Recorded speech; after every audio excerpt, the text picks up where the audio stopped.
એ 9નું અંક કેવું વિશેષ તો જુઓ, સનાતન ધર્મમાં અનેક એવા પ્રસંગો, અનેક વસ્તુઓ 9ની સંખ્યાથી શરૂ થાય છે. ભગવાન રામનું પ્રાદુર્ભાવ પણ રામ નવમીના દિવસે થયું. પછી ગ્રહ કેટલા આપણા? તો નવગ્રહ.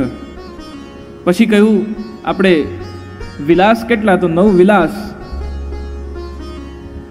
નવરાત્રિ, નવશક્તિ, નવધા ભક્તિ, નંદ મહોત્સવ બી ક્યારે? ઠાકોરજી વ્રજમાં ક્યારે પધાર્યા? ગોકુલમાં ક્યારે પધાર્યા? તો એ પણ દિવસ નોમનો નંદ મહોત્સવ. 8મે તો મથુરાનું પ્રાગટ્ય છે, 9માં બ્રજનું પ્રાગટ્ય છે, એટલે નંદ મહોત્સવ નોમ. અને શ્રીનાથજીના મંદિરે જઈએ અને શ્રીનાથજીના મંદિરની સીડીઓ ચડીએ તો શ્રીનાથજીના મંદિરની સીડીઓ પણ કેટલી? એ પણ 9. અને એવા શ્રી ગુસાઈજીનું પ્રાગટ્ય એ પણ કઈ તિથિના થયું? પોષ કૃષ્ણ નવમી કો શુભ દિન. એ પણ 9મીનો દિવસ. અને ગોપાલદાસજી વલ્લભાખ્યાન ગાતી વખતે એમની ઉંમર કેટલી?